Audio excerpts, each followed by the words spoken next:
کچھ لوگ اخلاق کا لبادہ اوڑھ لیتے ہیں، بہت ہی اچھے اخلاق، یقیناً بہت اچھے اخلاق ہونے چاہیے، لیکن نارمل ہونا چاہیے انسان کو اس میں بھی، سمجھ رہے ہیں؟ یہ جو بہت زیادہ اچھے اخلاق ہو گئے نا، یہ کوئی افورڈ نہیں کر سکتا اس زمانے میں۔ اللہ میاں نے انسان کو غصہ دیا ہے، کسی کام کے لیے دیا ہے نا، یا بلا وجہ دے دیا؟ بولو بھائی، کیوں غصہ دیا ہے؟ غصے میں انسان میں ایک انرجی آ جاتی ہے، وہ اپنے اوپر ظلم ہونے سے، کمزور ہونے کے باوجود طاقت آ جاتی ہے اس میں، اور سامنے والا طاقتور ہونے کے باوجود اس سے ڈرنے لگتا ہے۔ سامنے والا طاقتور ہونے، غصے میں نا جب آپ مظلوم ہوتے اور غصہ آ جائے تو ایک انرجی پیدا ہو جاتی ہے آپ کے اندر، سامنے والا ڈر جاتا ہے، پتہ نہیں کیا ہو جائے گا۔ یہ نیچرل ہے، یہ اللہ نے آپ کے اندر آپ کے ڈیفنس کے لیے رکھا ہے۔ بعض حضرات اتنا اخلاق پہ بیان کرتے ہیں، اتنا زیادہ بیان کرتے ہیں کہ پریکٹیکل لائف میں اس اخلاق کو افورڈ کرنا ممکن نہیں ہوتا۔ کیوں قرآن کہہ رہا ہے؟ اچھا، میاں بیوی کے حقوق میں بھی بعض دفعہ بہت زیادہ غلو کیا جاتا ہے، بہت زیادہ۔ بیلنس دیکھو، اس امت کی خاصیت پتہ ہے کیا ہے؟ وَكَذَلِكَ جَعَلْنَاكُمْ أُمَّةً وَسَطًا، اللہ کہتے ہیں ہم نے تم کو بیلنس امت بنایا ہے، اعتدال، نہ ایسے اخلاق کے عیسائیوں کی طرح کہ ایک تھپڑ مارو تو دوسرا گال آگے کر دو۔ اللہ میاں نے کہا ہے کہ ایک تھپڑ مارا ہے تو تمہارے لیے جائز ہے کہ تم بھی اسی اسپیڈ کے ساتھ جتنی انگلیاں اس نے تمہارے گال مبارک پہ چپکائی ہیں، بالکل اسی اسپیڈ کے ساتھ تم بھی اپنی انگلیاں اس کے گال پہ چپکا سکتے ہو۔ پورا ادھار اگر نہ رکھو تو یہ تمہارے لیے یہ بھی جائز ہے۔ اب اس میں اس کا نہیں ہے کہ وہ اس کے دل پہ کیا گزرے گی، وہ کافر نہ ہو جائے، وہ اس کا ہیڈ ایک ہے، کیوں ہو رہا ہے بھائی تو؟ حضرت عمر رضی اللہ تعالیٰ عنہ نے ایک بہت بڑا بادشاہ تھا، پتہ نہیں کون تھا، کسی کنٹری کا نام میرے ذہن سے نکل گیا، اس نے کسی ادنا سے صحابی کے ساتھ کوئی زیادتی کر لی، حضرت عمر نے فرمایا قصاص لیں گے تم سے، بدلہ ہے بھائی اس کا۔ اس نے کہا میں اتنا بڑا آدمی، انہوں نے کہا بھائی جتنے بھی بڑے، وہ مرتد ہو کے بھاگ گیا۔ اب ہمارے یہاں کچھ صوفی مزاج لوتے نا، کہتے دیکھو یار معاف کر دیتے اچھا تھا، اتنا بڑا آدمی مرتد ہو گیا، معاف کر دیتے۔ بھائی وہ کرنا اس کا کام ہے جس کے ساتھ ظلم کیا ہے، وہ معاف کرے، اس کو یہ بھی اختیار ہے، نہ کرے اس کو یہ بھی اختیار ہے۔ اس کا مرتد ہونا نہ ہونا یہ ایسا عمل نہیں ہے کہ اس کی وجہ سے ہم اس کے ساتھ شریعت میں رعایت کر دیں گے۔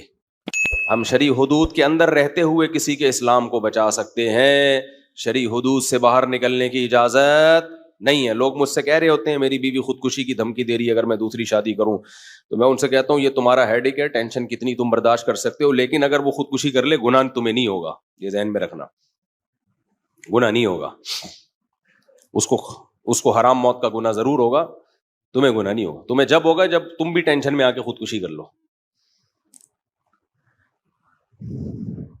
ایک اپنے اندر نا ایک کوالٹی پیدا کرو، کسی کے رونے سے کبھی متاثر نہ ہو۔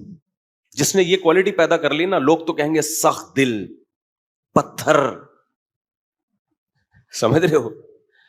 ہمیشہ کسی پہ ترس کھاؤ دلائل کے تجزیے کے بعد، پھر فیصلہ کرو کہ کون صحیح ہے اور کون غلط ہے۔ کبھی کسی کی چیخو پکار سے، رونے دھونے سے اور جذباتی پن سے کبھی متاثر نہ ہو۔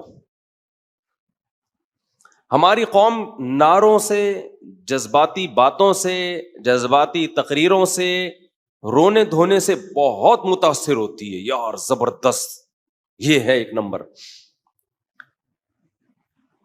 سمجھتے ہو کہ نہیں سمجھتے؟ میرے سامنے جب کوئی آ رہا ہو نا، ظلم سنا رہا ہو اور رو رہا ہو، میرا دل لگتا ہے اس کو ایک چماٹ ماروں کھینچ کے، مارتا نہیں ہوں لیکن دل کیا کرتا ہے جو بات ہے نا ٹو دا پوائنٹ، 2 اور 2 4 کی طرح بتا، فالتو ٹائم نہیں ہے ہمارے پاس۔ کوئی خاتون کا ہے نا کہ میرے شوہر نے یہ کیا، رو رہی، اور رونے کی، اب خاتون کو کیا دھمکی دے آدمی؟ محترمہ آپ ٹو دا پوائنٹ بات کریں، ٹو دا پوائنٹ بات کریں, اپنا بھی ٹائم بچائیں اور میرا بھی ٹائم بچائیں. کیا ظلم کر رہا ہے وہ مرد؟ اگر رونا دھونا ہاں وہ اچھل رہا ہے, آرام سے بیٹھ جائے, آرام سے. یہ تیرے باپ کا, یعنی کہنا تو نہیں, یہ کہتا نہیں ہوں لیکن دل چاہ رہا ہوتا اس کو بولوں, یہ تیرے باپ کا گھر نہیں ہے, ہمارا آفس ہے, آرام سے آرام سے, تمیز. کہتا نہیں ہوں, یہ اسٹائل نہیں ہوتا میرا, اتنے بھی بدتمیز نہیں ہم. تو آرام سے جو ٹو دا پوائنٹ بات ہے جو پوچھی جائے وہ بتائیں, یا تو ہمیں بڑا نہ بناتے. تو یہ جو اخلاق کی بھی بات ہے, دیکھو اللہ تعالیٰ نے اب آج کل لبرل اور سیکولر لوگ میاں بیوی کو جوڑنے کے لیے نا ایک تحریک چلا رہے ہیں, محبت سے رہو, محبت سے رہو, محبت سے رہو, محبت سے رہو, ایک دوسرے کی رسپیکٹ, ایک دوسرے کی عزت. اتنا زیادہ اس کو کچھ مذہبی لوگوں نے بھی اس کو اتنا پروموٹ کیا ہے کہ اتنا زیادہ اس کو بڑھایا ہے. یہ جب ممکن ہے جب دونوں طرف سے ایک دوسرے کے حقوق کا خیال رکھا جا رہا ہو. جہاں بھی ایک طرف سے معاملہ اوپر نیچے ہوگا تو اس کو بیلنس کرنے کے لیے دوسری طرف سے بھی معاملہ آڑا ترچا ہوگا. سمجھتے ہو کہ نہیں سمجھتے؟ جہاں ہمیں قرآن و سنت میں یہ ملتا ہے کہ نبی صلی اللہ علیہ وسلم جہاں سے امی عائشہ برتن سے منہ لگا کے پانی پیتی, نبی صلی اللہ علیہ وسلم بھی وہیں سے پانی پیا کرتے تھے. جہاں ہمیں یہ ملتا ہے کہ آپ صلی اللہ علیہ وسلم نے پوری زندگی کبھی کسی زوجہ پر ہاتھ نہیں اٹھایا. جہاں ہمیں یہ ملتا ہے کہ نبی نے فرمایا تم میں سب سے اچھا وہ ہے جس کے اپنے گھر والوں کے ساتھ اخلاق اچھے ہیں. یہ سب باتیں بالکل صحیح حدیث سے ثابت ہیں. لیکن وہاں ہمیں قرآن میں یہ بھی ملتا ہے واللاتی تخافون نشوزہن, جو بیوی جائز باتوں میں تمہاری اطاعت نہیں کرتی. تو پہلا تو اللہ نے حکم دیا بھائی برداشت کرو, سب چیزیں دنیا میں انسان کو نہیں مل جاتی. فَإِن كَرِهْتُمُوهُنَّ فَعَسَىٰ أَن تَكْرَهُوا شَيْئًا وَيَجْعَلَ اللَّهُ فِيهِ خَيْرًا كَثِيرًا. اگر تم ناپسند کرتے انہیں, عین ممکن ہے بہت ساری چیزیں ایسی ہوتی ہیں جو تمہیں ناپسند ہوتی ہیں لیکن اللہ نے اس میں بہت ساری خیریں رکھی ہوتی ہیں. اسی مضمون کو نبی نے بیان کیا ان المرأة خلقت من ضلع وان من اعوجها اعلاها, کہ اللہ نے عورت کو ایک پسلی سے پیدا کیا ہے, پورا سیدھا اس کو نہیں کر سکتے, پورا سیدھا کرنے میں گئے تو طلاق کے علاوہ کچھ بھی حاصل نہیں ہوگا. تو اسی طرح برداشت کرنا ہے. اصل اصول یہ جہاں قرآن نے بیان کیا لیکن بیلنس کیا ہے. اللہ نے فرمایا پھر بھی اگر ناقابل برداشت تکلیف دے رہی ہے تمہیں وہ, تو پھر اللہ نے 3 اسٹیپ بیان کیے. فَعِظُوهُنَّ, پہلا اسٹیپ اللہ نے بیان کیا محبت سے سمجھاؤ, نصیحت کرو. دوسرا اسٹیپ اللہ نے بیان کیا پھر بھی اگر باز نہیں آتی اور تمہارے لیے اس کے اس عیب کو برداشت کرنا ممکن نہیں ہو رہا, اتنی سخت اذیت دے رہی ہے تمہیں, وَاهْجُرُوهُنَّ فِي الْمَضَاجِعِ, تو اس سے دوری اختیار کر لو, ناراض ہو جاؤ, روٹھ جاؤ. پھر بھی بعض خواتین پہ اثر ہی نہیں پڑتا آپ کے ناراض ہونے سے. پھر اللہ نے کیا فرمایا وَاضْرِبُوهُنَّ, پھر ان پر ہاتھ بھی اٹھا سکتے ہو. تو یہ بھی تو اسلام ہے. یہاں ہمارے سیکولر لوگ بولتے ہیں یہ کیا اسلام مرد کو عورت پہ ہاتھ اٹھانے کی اجازت دیتا ہے. جب مرد سربراہ ہے تو دنیا میں کوئی ایسا سربراہ آپ نے دیکھا جو آرڈر تو دے, آرڈر منوانے کی پاور نہ ہو اس کے پاس, تو وہ سربراہ تھوڑی, وہ تو خان سامہ ہے. پھر نہیں ہے میرا خیال ہے بات سمجھ میں, وہ سربراہ ہے یا خان سامہ ہوا پھر وہ. جب وہ کوئی بات آپ کی نہیں مان رہی ہے, نان نفقہ شریعت نے آپ کے ذمہ ڈال دیا, تو اس کو بھی تو کچھ پابند کیا ہے نا کہ وہ بھی تو کچھ آپ کی مانے. وہ ایک نہیں مان رہی ہے آپ کی.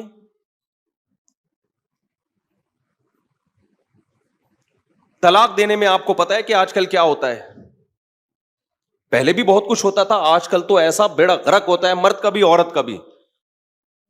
تو سیکولر لبرل لوگوں کے پاس اس کا کوئی حل نہیں ہے. وہ کہتے ہیں برداشت کرو. یہ ایسی باتیں ہیں جو گراؤنڈ ریئلٹی سے میچ نہیں کرتی. کہتے ہیں اچھا آدمی ہوئی ہے, ایک عیسائی سے میرا مناظرہ ہوا پادری سے, میں نے کہا عورت یہ کر رہی ہو کیا کرے گا, کہنے برداشت کرے. میں نے کہا اللہ کے بندے وہ بات کر جو کامن سینس کی ہو. آپ کے ماں باپ کو گالیاں دے رہی ہے وہ, آپ کیا برداشت کرو؟ تو بس وہ برداشت ایسا نہیں ہے بھائی. جب سربراہ بنایا ہے تو وہ سربراہ نہیں ہوتا جس کے پاس اپنے آرڈر کو نافذ کرنے کی طاقت نہ ہو, نہیں ہے. لہذا جن کو اچھی عورتیں مل گئیں ان کے تو مزے ہیں, جن کو تھوڑی سی آڑی ترچھی ملی وہ تو بیڑا غرق, وہ کہتا ہے یار میں خان سامہ زیادہ اچھا تھا, میں صاحب کے یہاں ملازمت کرتا تھا, وہاں بھی دہی انڈے آلو ٹماٹر لے کر آتا تھا, صاحب بھی میری نہیں سنتے تھے, ٹائم پہ تنخواہ دیتے تھے. یہاں تو تنخواہ بھی میں ہی دے رہا ہوں, اس کو خرچہ بھی میں ہی دے رہا ہوں, اور خانسامہ بھی کون بنا ہوا ہے؟ میں بنا ہوا ہوں. تو یہ کہنے کی حد تک بہت زبردست باتیں گراؤنڈ ریئلٹی سے میچ بولو نہیں کرتی ہیں یہ. اس لیے ہم لوگوں سے یہ کہتے ہیں کہ بھائی سب سے اچھے اخلاق والا وہ ہے جس کے اپنے گھر میں سب سے اچھے اخلاق ہیں. نبی دعوت پہ گئے ہیں تو فرمایا کہ میری زوجہ کو بھی بلاؤ گے تو دعوت پہ جاؤں گا, ورنہ نہیں. یہ نبی کا اصل حکم یہی ہے. لیکن ساری انگلیاں برابر نہیں ہوتی, ساری انگلیاں برابر نہیں ہوتی ہیں. اس سے تو خاندانی نظام ٹوٹے گا, خاندانی نظام تباہ و برباد ہوگا, جو کہ ہو رہا ہے. تو اس لیے جہاں بچی کو رخصت کر کے گھر سے بھیجو نا, اسے یہ بھی سکھاؤ, جہاں اپنے بیٹے کو سکھاؤ کہ یہ بیوی کے حقوق ہیں, وہاں اپنی بیٹی کو بھی سکھا دو کہ بیٹا شوہر جب تمہیں کوئی بات کہے گا نا جو جائز مطالبہ ہو, تم نے پورا کرنا ہے, نہیں کیا اس کو سختی کی اجازت ہے. پھر روتے ہوئے نہ آنا گھر میں. میرے سامنے جب کیس آتا ہے نا, عورتیں یہ بہت چیختی ہیں میرے میاں نے مجھ پہ ہاتھ اٹھایا ہے, ہاتھ اٹھایا ہے. اکثر ہمارے اسکالر ایک دم جذباتی ہو جاتے ہیں ایسے موقع پہ, اور جو ثالثی کا کردار کر رہے ہوتے ہیں ایک دم ایکسائٹڈ ہو جاتے ہیں, یار وہ مرد کا بچہ نہیں ہے جو عورت پہ ہاتھ اٹھائے, انتہائی درجے کا کمینہ ہے. بھائی پہلے بیان تو سنو, کس بات پہ ہاتھ اٹھایا ہے, دوسری طرف کا بیان تو سنو. آپ بیان سنے بغیر آپ ایک دم کیسے فیصلہ کر رہے ہو؟ ایک صاحب نے اسی طرح کا, بھائی ہاتھ تو بنتا ہی نہیں ہے, ہاتھ اٹھانے کا تو, میں نے کہا واقعی نہیں بنتا, ہاتھ اٹھانا کوئی شریف لوگوں کا کام نہیں ہے, ہم بھی یہ بات مانتے ہیں, اچھے لوگوں کا کام نہیں ہے کمزوروں پہ ہاتھ اٹھانا. لیکن اسپیسیفک جب بھی کوئی کیس آئے, ہماری سوسائٹی میں کیا ہوتا ہے, ذرا سا کہیں آ گیا نا ہاتھ اٹھایا ہے, بس مرد ہمیشہ کے لیے ذلیل ہو جاتا ہے. کوئی پوچھنے والا نہیں ہے اس سے کہ بھائی کیوں اٹھایا, کیا ہوا, نہیں جی یہ بندہ ہی 2 نمبر ہے. اس کا نتیجہ یہ نکلتا ہے مرد پھر بیوی کے غلام بن کے زندگی گزارتے ہیں. اور اس کے بعد پتہ ہے کیا ہوتا ہے, ایسا نہیں ہوتا کہ وہ غلام بن جائیں, پریکٹیکلی مرد غلام بن ہی نہیں سکتا, وہ کمپرومائز کر لیتا ہے کہ ٹھیک ہے, وہ پھر ادھر ادھر جا کے منہ مارتا ہے, وہ پھر اس سے دل لگانا چھوڑ دیتا ہے, کہتا ہے جاؤ خرچہ پانی لو, دفعہ یہاں سے. ہمارے ایک ریلیٹیو کا کیس آیا سامنے, تو چونکہ وہ میرے سامنے ہی شادی ہوئی, سارے حالات میں جانتا ہوں, وہ اتنا زیادہ ان کی بیوی بد اخلاقی, بعض عورتیں بہت زیادہ خراب زبان کی ہوتی ہیں, جیسے بعض مرد بھی ہوتے ہیں. اب لوگ کہتے ہیں مرد ہے تو عورت کیا کرے گی, سربراہ پہ کبھی نہیں ہاتھ اٹھایا جاتا, خوب سمجھ لو. آپ کا باس غلط سلوک کر رہا ہے, آپ ہاتھ اٹھاؤ گے اس پہ, یہ نیچرل نہیں ہے. انگریز فطرت سے ہٹ گیا ہے. جس قوم نے ہومو سیکسولیٹی کی اجازت دے دی, آپ اس سے پوچھو گے کہ فطرت کیا ہے, وہ تو کہیں گے مرد اور عورت برابر ہیں. اگر مرد کو یہ رائٹ ہے کہ انتہائی شدید ضرورت میں عورت پہ ہاتھ اٹھائے تو کہتے ہیں پھر عورت کو بھی رائٹ ہے. ہم کہتے ہیں نہیں, عورت کے پاس یہ رائٹ نہیں ہے.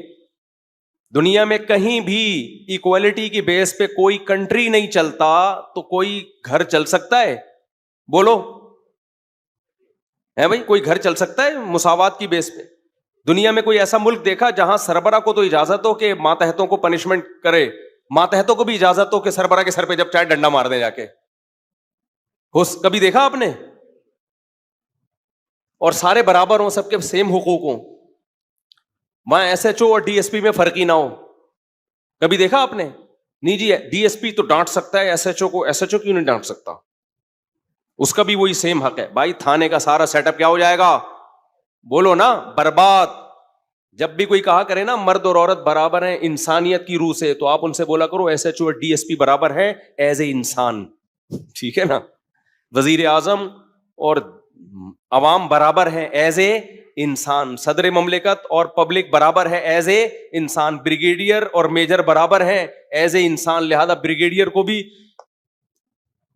اپنے ماتحت فوجیوں پہ کوئی سختی کی اجازت نہیں ہے, اور اگر ہے تو پھر ماتحت فوجیوں کو بھی اجازت ہے, وہ بھی جب چاہے بریگیڈیئر سے اٹھک بیٹھک لگوا لیں. وہ بولیں بریگیڈیئر صاحب آپ نے آرڈر غلط دیا تھا, 10 ڈپس لگاؤ یہاں پہ. دنیا میں ایسا پاگل کوئی نہیں ہوتا جیسے یہ سیکولر اور لبرل لوگ فضول قسم کی باتیں کرتے ہیں اور گھروں کا بیڑا غرق کر رہے ہیں. یہ تو اخلاق کی ایک لمٹ ہے بھائی, وہ تمیز سے زندگی گزارو نارمل. میں تو سب کو یہی کہتا ہوں بھائی, میں جتنا آپ کو میڈیا پہ نظر آ رہا ہوں نا, اتنے اچھے اخلاق والا کوشش کرتا ہوں اتنا ہی ہوں, لیکن ہماری بھی کیا ہے, ایک لمٹ ہے. اس کے بعد پھر ہم سے بھی آپ بدتمیزی ہی توقع رکھیے گا. ہم ربڑ کے لوہے کے بنے ہوئے انسان نہیں ہیں. تو اللہ میاں نے اجازت دی ایسے موقع پہ, اگر مرد اگر ظلم کر رہا ہے تو پھر اس کا حکم یہ ہے کہ بھائی خلا کا مطالبہ کرو, یا تو اس کے ساتھ رہو یا اس سے علیحدگی کا مطالبہ کرو, نہیں رہنا ایسے آدمی کے ساتھ, یہ ٹھیک ہے. اب خواتین کہتی ہیں کہاں جائیں گے ایسے آدمی کو چھوڑ کر, تو یہ میرا قصور نہیں ہے, یہ اس بات کا قصور ہے کہ سوسائٹی میں تعدد زوجات کا رواج نہیں ہے, جس کی وجہ سے رشتے مارکیٹ سے شارٹ. یہ اسلام کا قصور نہیں ہے. صحابہ کے دور میں ایسا ہوتا تھا, عورت نے خلا لیا, ادھر 10 رشتے اس کے لیے لائن میں کھڑے ہوتے تھے. اب عورت مجبور ہے, ظالم آدمی کو برداشت کر رہی ہے جیسے تیسے ہو, تو کیوں برداشت کر رہی ہے, اس کو پتا ہے طلاق لی اس سے تو کہیں بھی نہیں رہیں گے, تو وہ چرسی بھی کو بھی برداشت کر رہی ہے, شرابی کو بھی برداشت کر رہی ہے. تو یہ اسلام کا قصور نہیں ہے, یہ قصور اس بات کا ہے کہ ہم نے آدھے احکام اسلام سے لے لیے اور آدھے حکام ہندوؤں سے لے لیے, تو وہ آپس میں ایڈجسٹ بولو نہیں ہو رہے. تو اسلام کو چینج نہیں کیا جائے گا, اپنے آپ کو اور اپنی سوسائٹی کو چینج کیا جائے گا. زیادہ شادیوں کا رواج ڈالا جائے گا تاکہ عورت اگر ایک مرد سے تنگ ہے تو وہ مجبور نہ ہو اسی کے ساتھ رہنے پر. یہ نہیں کہا جائے گا کہ جیسے میاں ہاتھ اٹھا سکتے تم بھی تھپڑ مار سکتے, نہ یہ نہیں ہو سکتا.